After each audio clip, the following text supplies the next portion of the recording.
Bismillahirrahmanirrahim. Assalamualaikum warahmatullahi wabarakatuh. Jumpa lagi di channel YouTube Rivanista. Masih di sudut edukasi, belajar mudah dan menyenangkan. Bagaimana kabar adik-adik sekalian hari ini?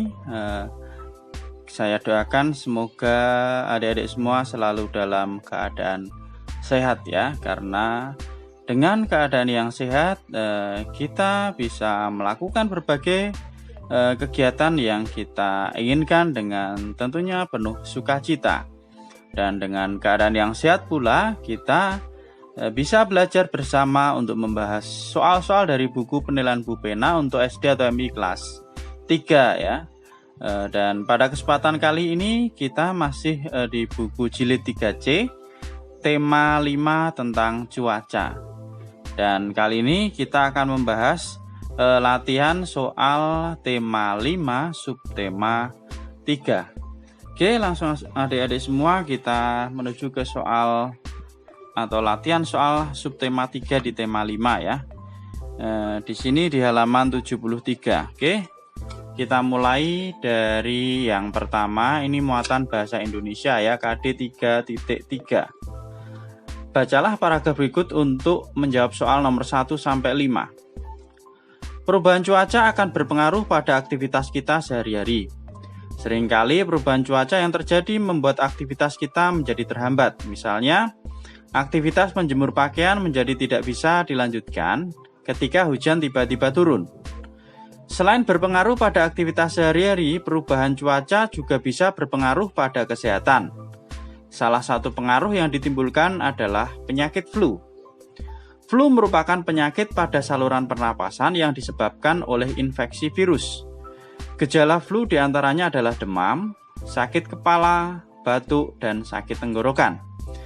Penyakit flu umumnya terjadi selama 7 hingga 10 hari ya. Ini bacaannya. Kemudian kita akan menjawab soal-soal yang ada ya. Yang pertama, berikut informasi salah satu gejala penyakit flu berdasarkan teks, kecuali ya. Jadi gejala flu tadi adalah ada demam, sakit kepala, batuk, dan sakit tenggorokan. Kita lihat di sini, kecuali ya. Sakit tenggorokan ada, demam ada, yang tidak ada adalah tubuh lemas. Maka jawaban yang paling tepat adalah yang B, yaitu tubuh lemas. Lanjut ke nomor 2, apa makna kata gejala yang ada pada paragraf kedua di atas ya? Gejala itu artinya adalah apa? Nah, ini sesuai dengan Kamus Besar Bahasa Indonesia, gejala itu artinya adalah tanda-tanda akan munculnya sesuatu. Nah, di sini gejala flu berarti tanda-tanda akan munculnya penyakit flu ya. Jadi gejala artinya adalah tanda-tanda akan munculnya sesuatu. Kita lanjut ke soal nomor 3, tuliskan informasi-informasi dari paragraf di atas ya. Di sini sudah saya tuliskan ya, informasi apa saja yang kita dapatkan dari paragraf di atas ini. Nah, informasi yang pertama tentang perubahan cuaca dapat menghambat aktivitas kita. Yang kedua, perubahan cuaca juga dapat berpengaruh pada kesehatan. Nah, informasi yang ketiga, flu dapat disebabkan akibat dari pengaruh perubahan cuaca.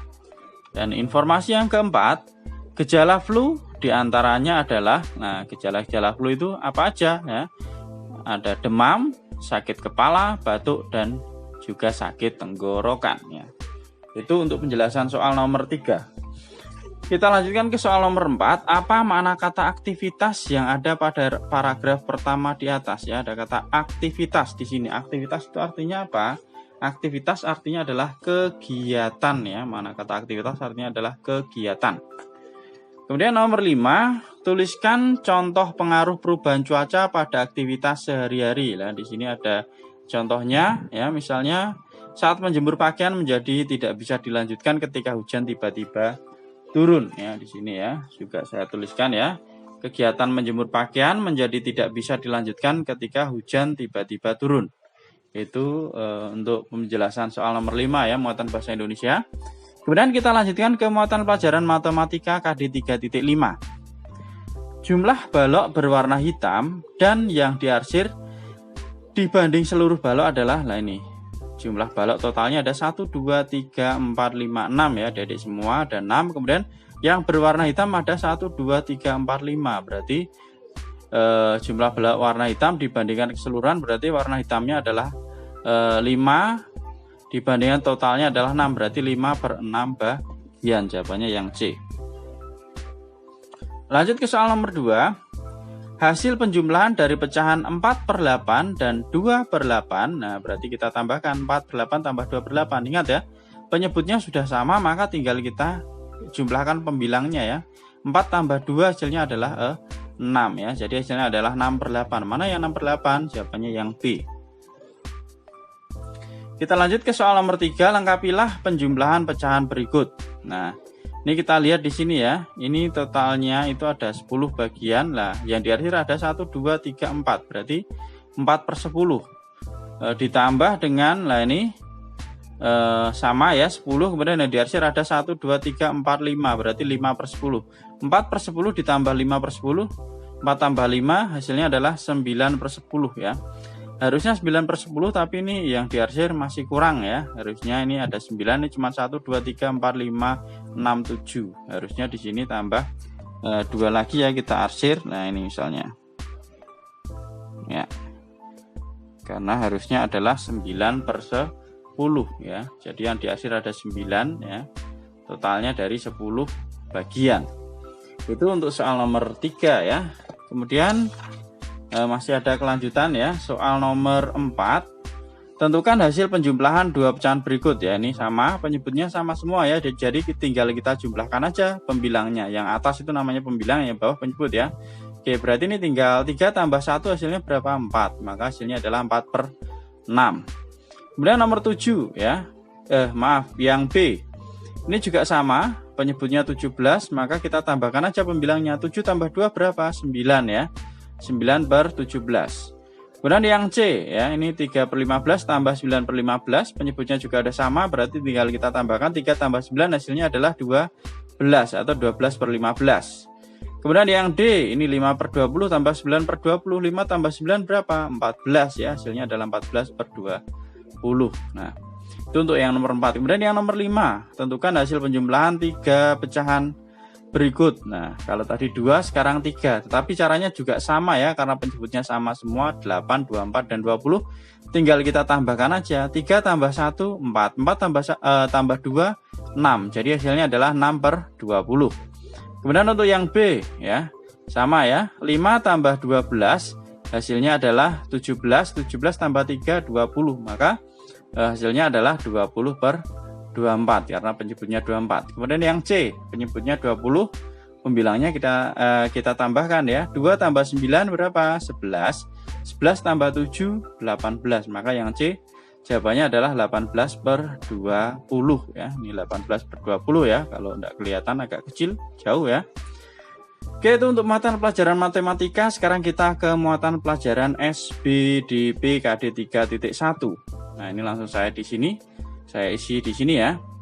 Yang termasuk unsur gambar adalah, unsur gambar itu apa aja? Di materi ada ya, unsur gambar itu ada titik. Jadi gambar itu dimulai dengan titik dan diakhiri dengan titik juga ya. Ada titik, ada garis, ada bidang dan juga warna. Jadi unsur gambar itu ada titik, garis, bidang, dan warna.